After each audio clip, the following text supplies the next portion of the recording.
Welcome to Bleachers and Speakers. I'm your host, June. I got my co-host with me. Be Foster Child, the other half of Bleacher the Speakers, man. I'm excited.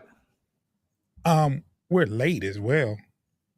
I told everybody 8 o'clock, and it's 8:46. So if you're tuned in and watching, and if you got the notification, thank you for checking us out. We it's been a bit of a day for us trying to get Oh this yeah. thing started.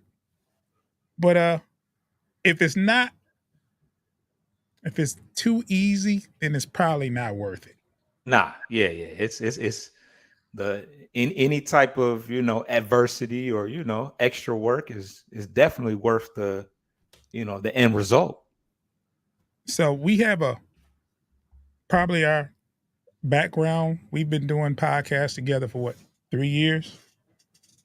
And the people that probably tuning in that we know are going to assume we're going to talk about something else. But just in case you don't know, this is Bleachers a Speaker, and we're going to be talking Lions football. And I couldn't think of a better co-host to work with this than B Foster. Like I said, we've been working together. He's a friend of mine outside of anything else. So I want to say thank you to Motor City Metrics. Thank you, Foster, because we wouldn't be doing this if you wasn't here. I wouldn't. I probably wouldn't be doing it. So Same, man. You brought me to the table, so this is yeah. so I noticed, especially this week, we've been planning on talking Lions and starting this podcast, and I just out the blue, I'm seeing a million literally a million things on YouTube about Detroit Lions this season, the training camp stuff and everything else. And even though we tried to try to get tickets for training camp for Sunday, they were sold out, and I don't think you can get in there anymore. We tried because we wanted to be people that saw firsthand what was going on and not give you secondhand news. So basically, we're hearing a lot of the same things that you're going to hear, but it's going to be from our perspective.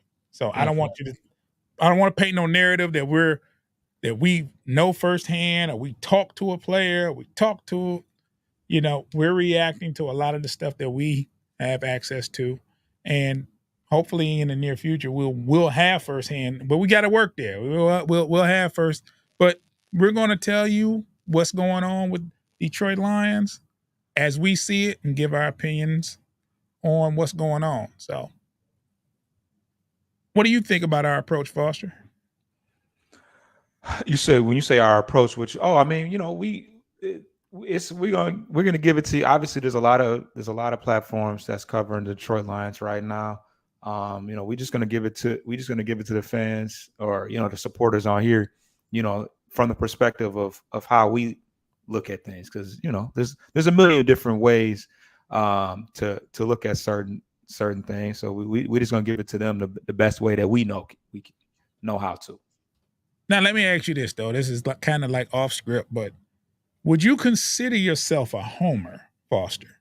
I mean, I've been following the Detroit Lions since I was a young jit. So I am realistic.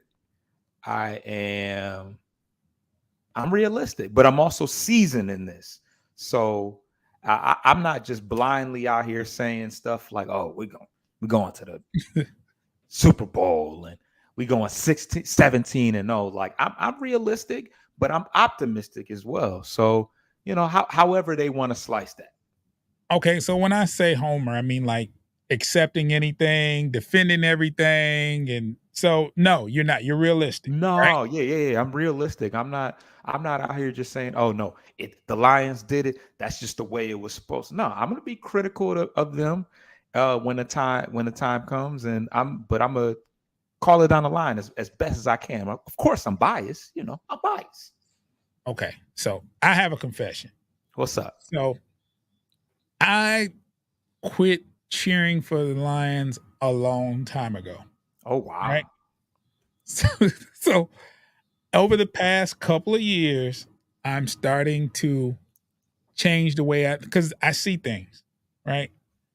And especially last year, uh, the way last year ended, and it looked like inspired football that I haven't seen in Detroit but a couple of times over the past 20 years.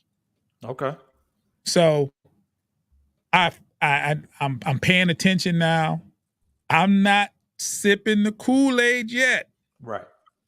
And as the season progresses and I see more, then I might even buy a Detroit Lions jersey Nah. and wear it in public. Because you secretly like I secretly cheer for them and I publicly bash them. Oh That's how bad wow. it's gotten. But I'm trying to get better. I'm not perfect. I'm just saying I want me being in Michigan, I want the home teams to do well. And that Absolutely. was no different from the Lions. I wasn't always a Lions fan growing up. Um, but being here most of my life, you want to see Detroit do better. Of Can't course. help it. Can't help it. So I guess we'll kick everything off with some things that we're hearing out of training camp. Uh, Sunday was the first day for the general public, right? Yes, I believe so. Sunday.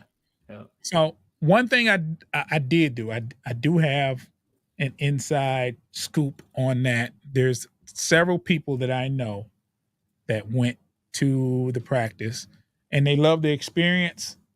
They love the atmosphere. It's a different feeling right now, and like the anticipation. There's a a feeling of optimism going into this season, but they cut practice short on Sunday. I heard that. Yeah, they cut. It was like you saw some drills. They did some drills. They did some 7-on-7, but it was a very short practice in comparison to what they usually do. Now, me personally, I felt like maybe they shut it down because they don't want the public to see what's going on. Uh, might be paranoid, you know. I don't know. But at the same time, you know, Coach Campbell talked about it and he said it was a light practice because they had been working so diligently through training camp. So they made it a light day. I don't necessarily agree for the first day for the public. Yeah, it's We like shut down early. I mean, it's like let's go a little extra for our fans, but now skeptical June about the Lions would have been all over this. Like, all yeah, over it. It's over. what they do is those Fords. That's just what I would have done. But no, I give them the benefit of the doubt. I actually trust what Coach Campbell is doing. Um, I haven't trusted many of the coaches, even when Wayne Fonts was coaching Barry. I didn't trust him. So Right. you know how that roller Deservedly coaster. so. Yeah, and you know how that roller coaster went. I think it was Bobby Ross after that, and Morning Wig, Mariucci. I did trust. Mariucci. I did trust Caldwell. I did trust Caldwell, and I thought he was cut loose rather quick. Um, Yeah. Short uh, leash. Short leash.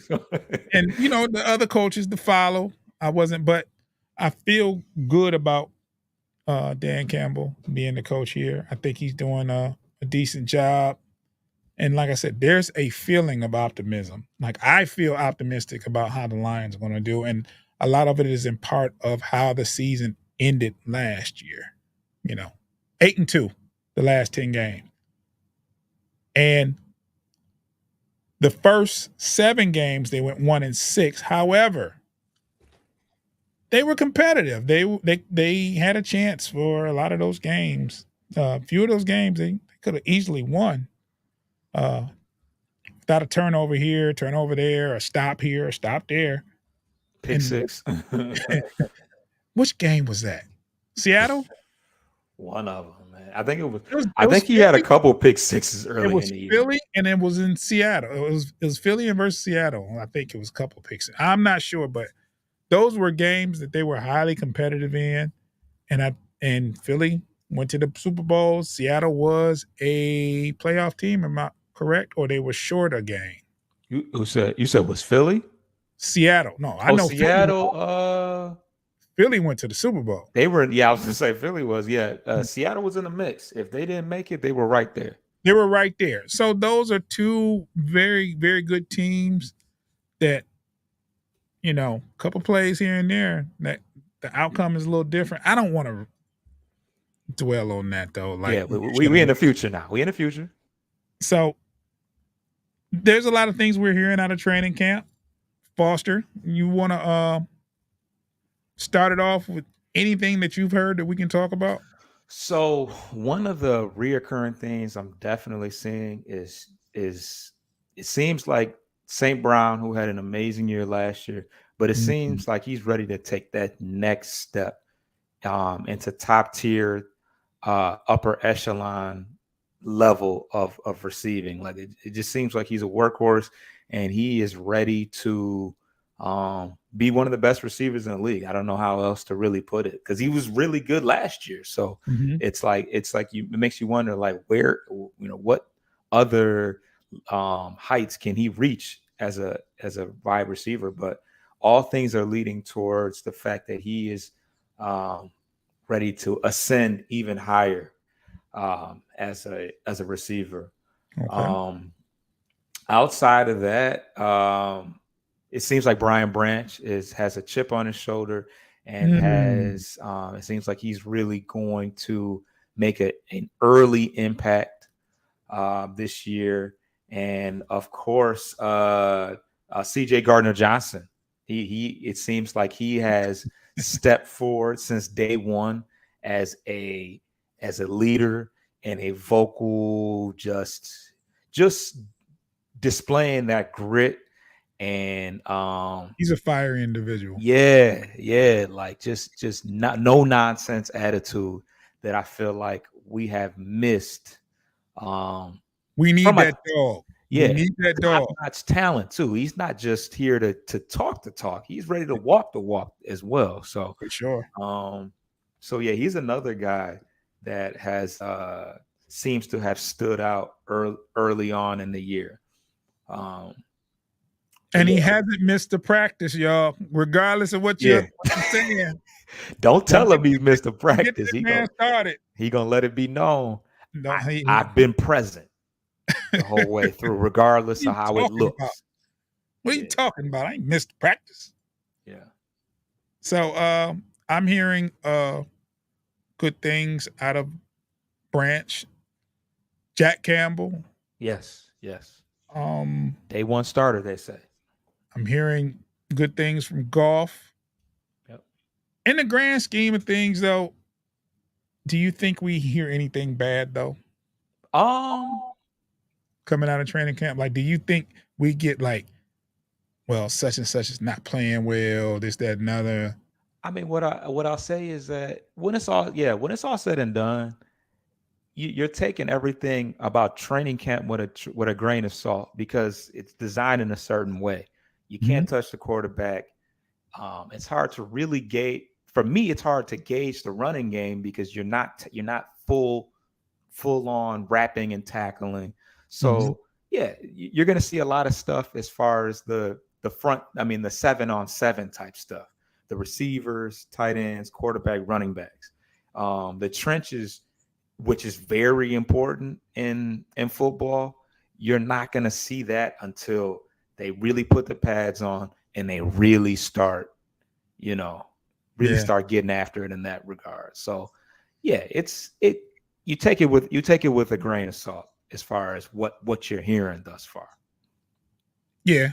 Yeah. So I think it gives training camps gives the players a chance to get their, techniques together, uh, get in shape. There's a few players that haven't participated yet. Two Right. of them I didn't. Two of them I expected not. and to play, and that's Hendon Hooker and Emmanuel Mosley. Right.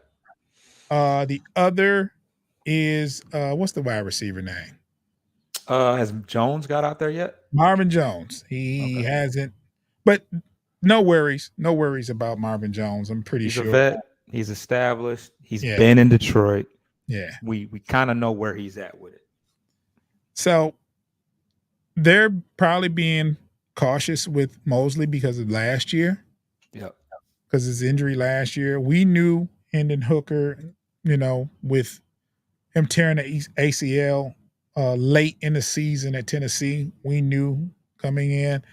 But other than that, far as and that's one thing we don't want. We don't want injuries in training season. No. Like I'm gonna tell you something, Foster. I'm on my phone, right? And I go to Google to look something up. And the first thing I see is Lions tight end liable to be out 6 months. Yeah. And it doesn't have a name on it. Oh God, This you is, didn't this see is on M the Live. name So at the time. the first thing that goes on my mind is Laporta. So I click on the article. Right. Now, I don't want to downplay anybody's injury or No. anybody's importance. So it wasn't Laporta. It was a tight end that I Godspeed to that person. I hope they recover. I hope it's not 6 months because that's the season. Football season 5 months, 4 or 5 months. Mm-hmm. And hopefully, but it wasn't a tight end that I heard about. I didn't know anything about this guy. And I hope he's going to recover and do well. But when you see that though, I'm like, man. It's hard to avoid. And what's crazy is Shane Zylstra. So he scored 4 touchdowns last year, which is significant. He was a part of the tight end by committee that pretty much replaced Hawkinson as a whole. But he had 3 touchdowns versus the Panthers. He had 3 in one game. So it was kind of a long shot for him for him to make the team. Because we are so deep at tight end. We got Laporta, we got James Mitchell, who was drafted last year, and we got Brock Wright as well. So it was gonna be tough for him to make the team as is. Right. But you never want to see a guy get hurt, especially a guy that contributed last year. Because 3 touchdowns in one game, even if you had 4 the entire year, 3 touchdowns in one game is nothing to snub your nose at. That is. I meant to make sure I memorized that writer's name and said, "Hey, look here, buddy. Put a name on tight end. He didn't. Yeah, what are we doing? Put a name on it, man. It's all in big letters. Tight end out 6 months. Yeah. Due to injury. Oh gosh. Anyway, injuries are a big thing in training camp. You don't want to see those. And we did get one significant injury. It's nothing serious. Yeah. Penei Sewell. He's on concussion protocol. Yeah. So just sit him down, for a minute. We know he's going to be good. Don't risk anything else because it seems like with me, I'm paranoid about concussions because it seems like once you get one, they keep reoccurring. And so had a scare with CJ Gardner. Eagles fans jump too quick, man. Oh man. Are you gonna rant about that later? I actually was gonna touch on something else. I mean, because good. Because I didn't. Yeah. What else will we expect from a Philly fan? They booed Santa Claus. They threw snowballs at him. So what else will we expect from Philly? But I'm not gonna we're not gonna dwell on them too tough, man. You showed your hand though. You showed your hand, and he's back out there. So you played. Congratulations, you played yourself. But he's back. He didn't miss a practice. Never left. Back like he never left. So when I think what scared me is when they said he was taken out on the cart and it didn't look good. And a contactless injury, we know how those can go sometimes as well.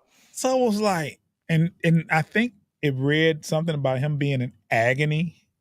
Yeah, yeah. He was like, yeah, I don't see, I don't I assume these things were accurate, but they made it seem like they said he was made it seem like he was emotional and it was like it's over. I was like, let's Bro, let's let it just ride out because people were ready to bro, jump off the deep end. bro, just look, man. Reporters like just say someone was injured, and if you say they was carted off, cool, because that's what happened. But Yes. man, don't scare us like that. We don't need that kind of stuff. Like, It's their job, I guess. yeah, but it's I guess, man. I guess. But when you're a fan, and did I say I was a fan? But when you hear stuff like that and read stuff like that, and you just think the worst. And I You was like, do. but Especially the pessimistic Lions fan. That gave them the perfect opportunity to be like, well, there goes the season. you know what? Not this time. See, there's. I wouldn't put that on you. I'm just saying in I'm general, just though. saying when there was a Facebook post that said it, and I'm like, it's time for Brian Branch to step up, Yes, yes, right? yes, yes. So that was my mindset. Next man up. Brian Branch has been doing a heck of a job in camp. From what we're hearing, he's making plays. They said it one particular practice one day he shut Khalif Raymond down, Mm. but they said the next day Raymond got even a little bit. That's But some get back. yeah, yeah. But at the same time, like it could have been 2 days of getting tortured. You know what I'm saying? Right. So, uh, his work ethic, his athleticism, we knew that he was a good player out of Alabama. I actually was hoping that the Lions would get him at 18 because I had my first pick at number 6 chiseled in, and it was for me at number 18, Jerry Porter or Brian Branch, and wound up getting Brian Branch later on. Is it in the second? He wasn't supposed to go in the second. No. Actually, he stayed. Like he never left. Most people leave after the first round and expected to go in the first round. He stayed. He wanted to cross that stage. Going through the process. Yeah, do the whole. So, Yeah. and I believe he might have he should have a chip on his shoulder. Yeah. I'm just No, glad he definitely does based upon yeah. and so there's something else I heard too, Foster, which is very, very interesting. Over the years, I've known Lions teams to have horrible offensive line play. Even when Barry was playing, he had to dodge 3 people in the backfield before he could, you know what I'm saying? Yeah. So I'm hearing that there's battles as far as the depth is concerned on the offensive line. Yeah. When the last time you heard that? Competition at depth?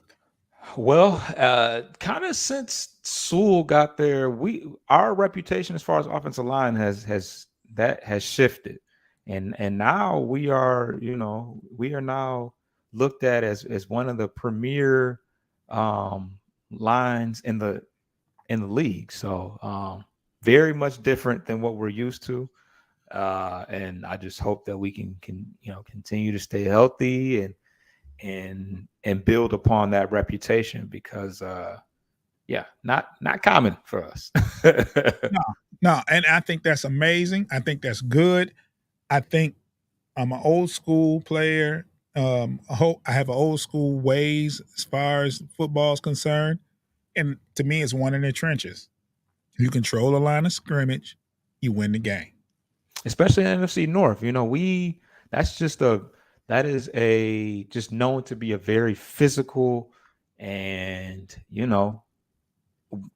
trenches type, and it probably has something to do with the weather out here. You're Mhm. definitely going to be running the ball, and because Chicago, obviously we're in a dome, but Minnesota, Green Bay, these are places where you got to control the line of scrimmage because that's just the style of play that we that we run.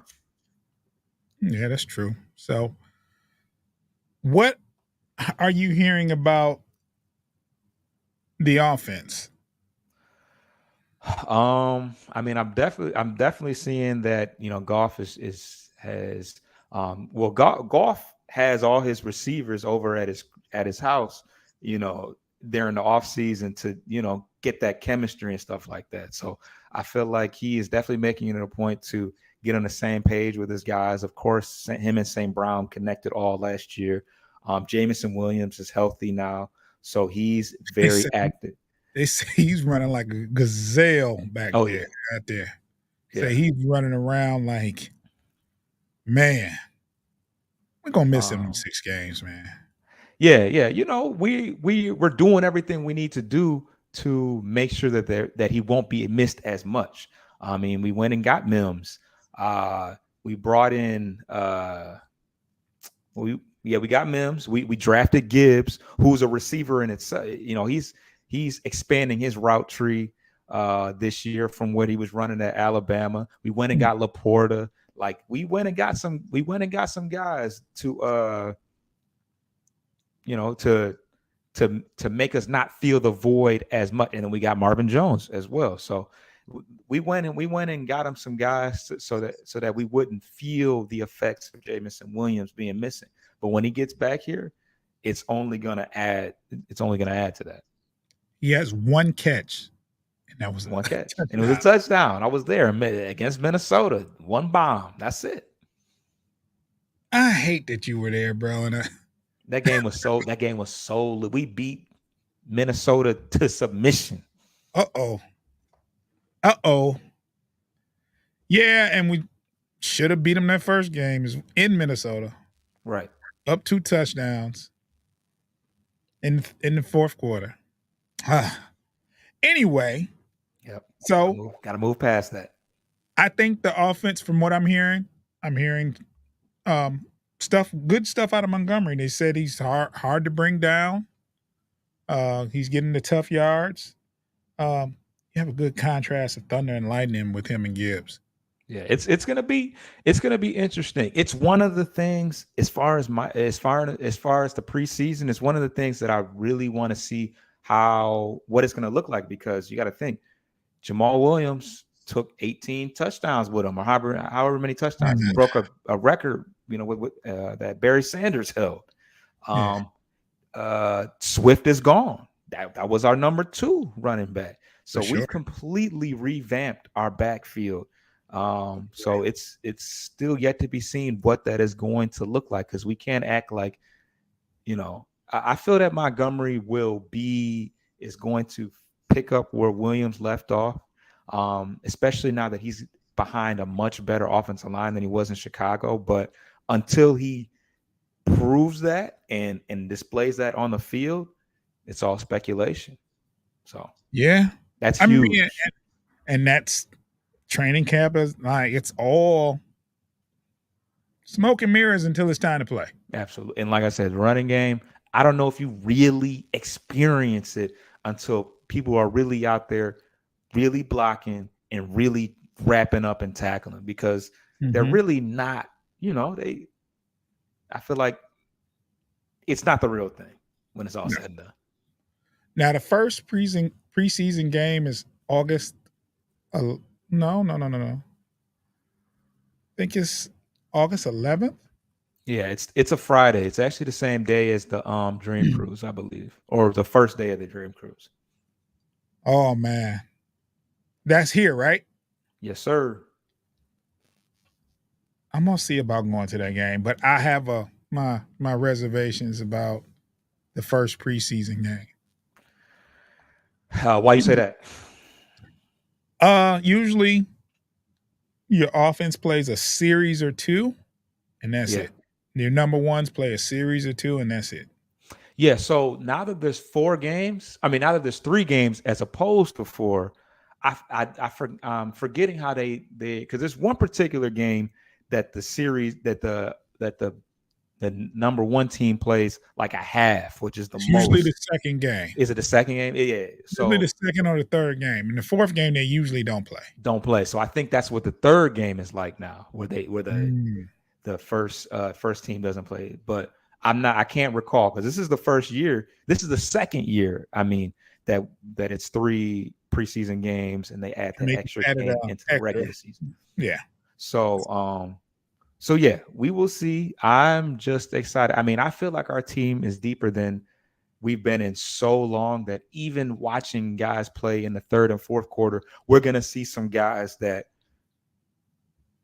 we're familiar with and that we really want to evaluate and see what they're what they might possibly bring to the table. So I think it's going to be real interesting, even in the later portions of the game, where the starters are sitting down healthy and you know emphasis on healthy. You know that's Yeah. imperative. So I guess we can transition to our featured player of the week. Okay. Foster, if you want to talk about that, I'll get everything set up Okay. for our viewers and we'll go from there. So you can start talking about whoever this guy is you're going to talk about. All right. So the guy that is featured on this week's of featured players is Jahmyr Gibbs. This is a running back out of Alabama. This is a dual threat running back, speedster. He can catch the ball out of the backfield as well as run the ball. He is going to be playing our Lightning edition of the Thunder and Lightning between the two running backs. For sure. This guy was a 4-star running back. He originally committed to Georgia Tech and later transferred to Alabama for his final year. He ran a 4.36, which is very fast. He's 5'9", 200 pounds, so pretty short, but not, more stocky than I expected him to be. I mean, I didn't know they was, 200 is pretty solid for a guy that's 5'9". But one of the most impressive stats that I found was that he only had 2 drops as far as balls that were quote unquote catchable. He only had 2 drops, which is very sure-handed for a running back. That's not necessarily their primary role to catch the ball, but very sure-handed. And he had 0 fumbles in 2022. Wow. That's based upon what I saw. That's what the stat says, that he had 0 fumbles, and that's just important. Being able to ball security is major. That a timely turnover at the wrong time can totally shift the momentum of a game. So a guy that doesn't fumble the ball very often is very important. Lastly, his player comparisons were Alvin Kamara, who is obviously the dual threat running back in New Orleans, as well as Christian McCaffrey, Wow. the speedy running back that plays for the San Francisco 49ers. And I got to say, I love those comparisons. Those guys are guys that can affect you, guys that you have to be aware of on every play, because they can really, at any point when they get the ball in their hands, they can take it to the house, and they're guys that can run the ball as well as catch it. So, yeah, I'm excited. This was a guy that was not was not on people's bingo cards when we looked at who the Lions were going to be going after. Jahmyr Gibbs was not a person that people expected. So I think that Campbell went and got the guy he was looking for, and he's ready to prove to people why he went out and got this guy. So I'm excited to see what he brings to the table. And it's been a long time since we had a speedy running back. I'd say probably since Reggie Bush, maybe. Reggie Bush, and then before that, Javid Best. Javid Best, yeah, who had the concussion issues or some type of He was injury lightning issues. in the bottle. He was fast. He was super fast. So it's always exciting to have guys like this, because You just sitting on your edge of your seat, knowing that at any moment he can break it for 40, 50 yards. So, And we uh, was happy for Reggie Bush at the end of his at the end of his career. right, yeah, he had already played for New Orleans. I think he had. Did they Yeah, win a Super Bowl with Reggie Bush? I believe so. Yeah, I think that, I around believe the so. time of the Katrina and all that, Mhm. or it was after they came back, somewhat Right. after that. But yeah, so he had already kind of established himself and had, planted his flag in the league at that point. So, but when he got to Detroit, I think he had some decent little years, right? He had 1,000-yard year. His Okay, first yeah, year back. yeah, So, but if you have Stafford and you have the ability, you should have 1,000 yards if you get the opportunities and stay healthy right, with absolutely. Stafford. So, um, so yeah, so there's our highlighted player of the week, and what we're gonna do is like every week going forward, we're gonna highlight a player as the season starts. We'll probably do a player that had some significance in the game or played Right, very well. If it tends to be the same player that's putting up numbers, we're going to spread it around for sure. and do some unsung hero type stuff. But we're going to feature these players every week going forward, even during training camp. So next week it'll be somebody else. So that's what we're going to do. And Foster, What's up? I know I've been leaning on you this episode, but we gotta hear a Foster rant. I know you got something to rant about. It was supposed to be about the Philly fans. You kind of let them have it a I little let him bit. have it a little bit, just a little. I didn't go all the way, but So you had the floor, man. Talk about it. yeah. So I want to kind of build off of what Dan Campbell said earlier. I think it was last week, and he kind of talked about he's recognizing the hype right now. He realizes that, we have high expectations, and I guess he just wants it to be known that, we haven't proven anything at this point, and all the hype and expectations is cool, but more important than anything, we need to not get too big headed and too ahead of ourselves. We need to handle our business on the field, because the games are not won on paper. Yes, we are predicted to probably win the division and be in the playoffs and all that, but the games are won on the field, and they are won one day at a time, 1 week at a time. So Absolutely. it is not a time. First of all, the bandwagon is full.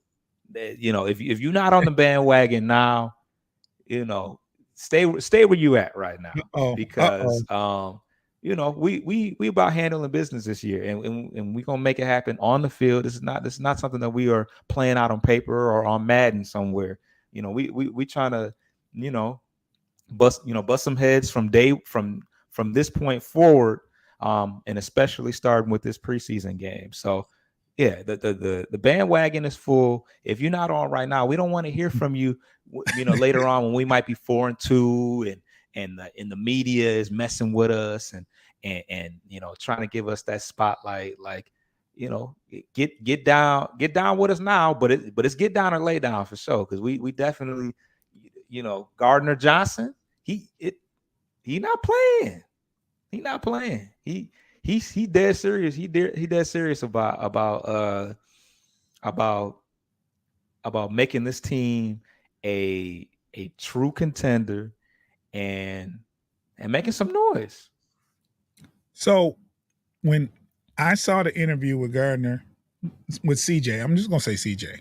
Yeah, The first thing I thought was there's the leadership that we need that Jamal Williams was that we lost with him yeah, because it he's a good running back, but I think what we're going to miss the most about him is his leadership. Like passion. the passion for it. He wasn't buying losing. He said, "Man, we're better than that." The year before, he was crying. It hurt him to lose. Right. And when you're in a culture of football where you're not used to winning, losing doesn't hurt. And he was hurt. And You're that's what used you to like. it.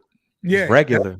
that's what you like to see. And when he left, it was like, wow. But I see potential replacement as far as, you know, leadership and that spiritual leader, that vocal person, especially on the defense. You're gonna have that with CJ. Absolutely. So we're getting to the end of the show. Um, how long we gonna do the show as Foster? About 40, 45 minutes? Yeah, yeah. If we really get to go, especially once we start, the when the games start happening and when we get into a groove, yeah, there gonna be some stuff to talk about. But yeah, I think this is a good introductory to the world. So that first game versus, and I'm jumping the gun here, it's versus Kansas City. Mm-hmm. Okay. What do you expect out of that game? Oh boy. I feel like I will get a little bit of a better feel for that game once I see the team in the flesh playing in the preseason.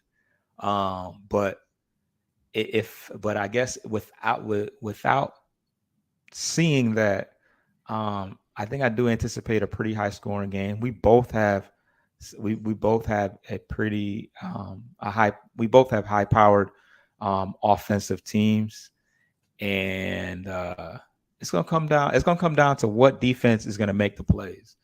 Um, Is you that know, here or in Kansas City? that's in Kansas City, which is one of the tougher.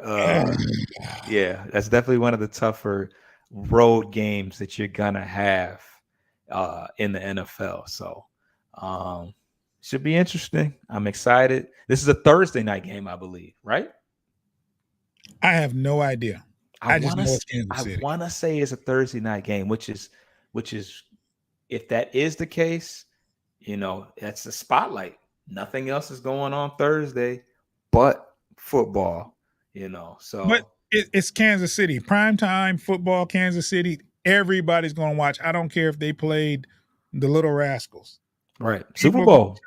Super Bowl people are winner. going to So chime in and watch Kansas City. They've earned that ticket. They've earned they're like a highlight reel, especially offensively. Mahomes, um, that would be insane if the Lions won that first game. oh yeah. Oh man, you want to talk about the bandwagon?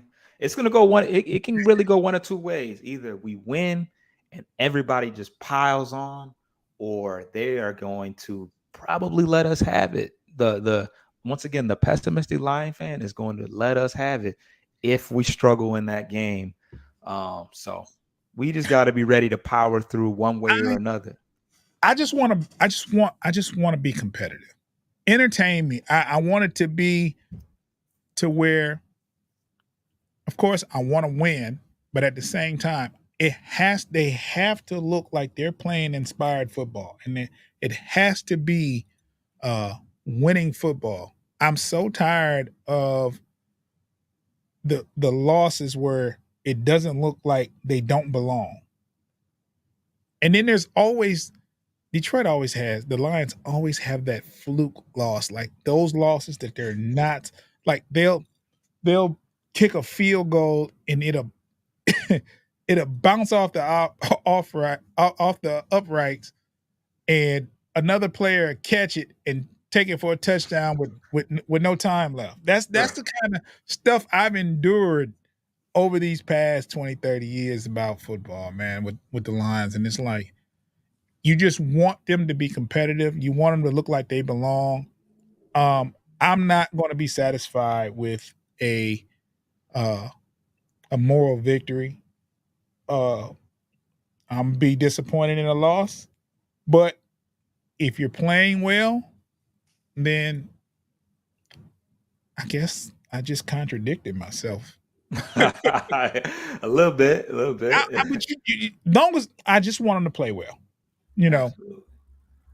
I've had enough of the seasons where you watch them and nothing goes well. So that about wraps it up, boss. We're gonna get out of here. We'll be here every Tuesday night, hopefully at 8 p.m. If not shortly thereafter, but we're gonna be better organized. Today was just a crazy day. We had stuff going on, we had meetings, we both work. So, you know, things happen, man. And this is the first week on a different channel. We'll have more information about where you can catch our show. Um, and we'll be talking more Lions next week. Training week. We'll be talking about week 2. Things that we're hearing out of there. And, you know, hopefully we won't have any injuries to report. Knock on wood. Knock on wood, man. This is the only thing that I worry about during training and preseason is significant injuries. We're already down JMO 6 games. Right. Just imagine if we had him for those first 6 games. I think if we had him versus Kansas City, it would be a really, really, really, really, really good game. But you know, who knows, man? Either way, we're doing whatever we can to be as deep of a team as possible to shore up any of the you know, any of the shortcomings that we have within the team. So We didn't talk about Hutch either, and Hutch is they say he's bigger and stronger. So yeah, I'm looking forward to the season, man. Thank you, Foster, man. We'll be back next week. You got anything you want to say to the people before we get out of here? no, I'm happy to be here, man. I appreciate this opportunity to display our knowledge and just be able to express ourselves on this platform. So I'm looking forward to what the future has in store. Yeah, and shout out to Motor City Metrics and Roger, Jeff. Um, yeah, they helped us get here where we're at. And check out Motor City Metrics. He covers baseball. There's a Pistons podcast on there. Just check out things on the channel, man. It's a lot of good information, and you know it's good local stuff.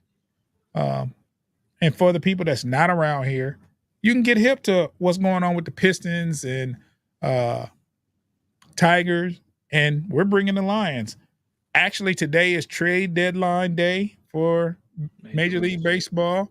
So go on the Motor City Metrics and check out some of the stuff that's going on. Because if you don't keep up with Detroit Tigers, there'll be updates and you can check it out. So it's good stuff on this channel, man. And I'm glad to be a part of it. So on behalf of Bleacher the Speakers, we'll see you next week.